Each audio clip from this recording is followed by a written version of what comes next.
Sabe, a imagem que a gente tem do Messias não apareceu de uma hora para outra prontinha. Pelo contrário, ela foi sendo montada ao longo de séculos, sabe, peça por peça, como se fosse um mosaico gigante. E nessa nossa análise, a gente vai ver como um profeta, Zacarias, colocou ali algumas das peças mais importantes e até surpreendentes dessa figura. Ok, vamos começar do começo. A grande pergunta que vai guiar a gente nessa jornada é justamente essa. Afinal, como essa figura tão central e poderosa foi sendo desenhada ao longo da história? Vamos juntos rastrear as origens dessa ideia. Para entender o que Zacarias estava falando, a gente precisa voltar no tempo. Imagina o cenário. O povo judeu está voltando do exílio na Babilônia. A identidade deles está fragmentada. Eles trazem na bagagem muita influência cultural dos seus captores. O aramaico, por exemplo, vira a língua do dia a dia. Nomes como Zorobabel, que significa semente da Babilônia, eram super comuns. E nesse clima de incerteza, o que cresce? Uma vontade, uma esperança quase desesperada por um libertador. Mas olha, essa esperança messiânica não era uma coisa nova não, hein? Era uma promessa antiga. Outros profetas, muito antes de Zacarias, já tinham, digamos, desenhado a planta baixa do projeto. Lá em Gênesis já tinha uma pista.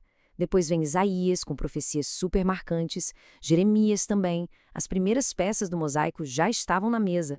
E toda essa dificuldade, a opressão da época, fez com que o povo focasse toda a sua esperança no futuro. Isso acabou intensificando o que a gente chama de escatologia.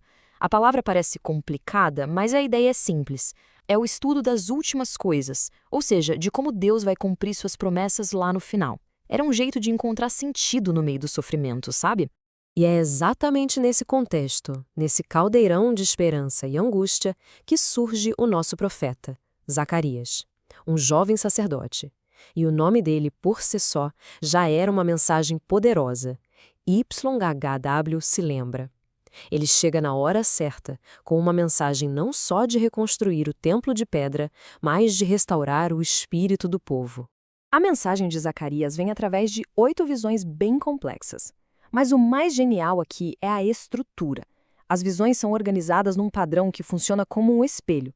A primeira visão conversa com a oitava, a segunda com a sétima e assim por diante. E por que isso?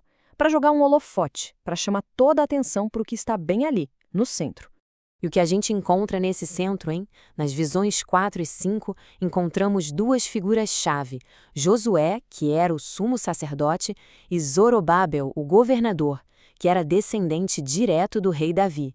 Eles eram os dois pilares da liderança daquele povo que estava recomeçando a vida. Então, chegamos ao ponto central, o coração da mensagem de Zacarias. E, na verdade, de toda essa nossa conversa, está aqui. A verdadeira restauração, a construção do verdadeiro reino de Deus não viria pela força militar, pela inteligência política, nada disso. Viria única e exclusivamente pela ação do Espírito de Deus. Essa ideia de Zacarias muda tudo. É um divisor de águas. Mas ela levanta uma pergunta que, vamos combinar, é inevitável, né? O que acontece quando as pessoas esquecem desse princípio e tentam construir um reino por conta própria na base da força? Para responder isso, vamos dar um salto de alguns séculos na história e olhar para os Asmoneus. A história deles começa com uma causa super justa, a revolta dos Macabeus para libertar o templo. Só que, com o tempo, a busca por liberdade virou uma busca por poder. E aí, a gente já sabe, corrupção, guerras, conspirações e o fim da linha foi perderem tudo para os romanos. E aqui a gente vê uma ironia muito trágica da história. Nessa ânsia por poder, os asmoneus forçaram outros povos a se converterem, como os idumeus. E de onde veio o rei Herodes, aquele que mandou matar as crianças de Belém? Exatamente dos idumeus. Ou seja, ao tentar construir um reino na base da força, eles acabaram, sem querer, criando os próprios monstros. O contraste não poderia ser mais gritante. De um lado, você tem o método dos asmoneus, conquista militar, domínio político, força. Do outro, o caminho que Zacarias profetizou para o Messias: humildade, serviço, um rei que sofre pelos outros. São dois projetos de reino completamente opostos.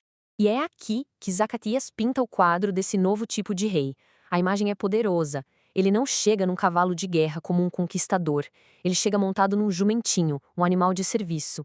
É um rei cuja vitória não está em dominar os outros, mas na justiça e na salvação que ele traz. E Zacarias vai ainda mais fundo. Lá no capítulo 6, ele recebe uma ordem divina para fazer uma coisa bem chocante: coroar o sumo sacerdote Josué como rei. E aqui tem um detalhe de arrepiar. Josué, em hebraico, é Yehoshua, que é o nome original de Jesus.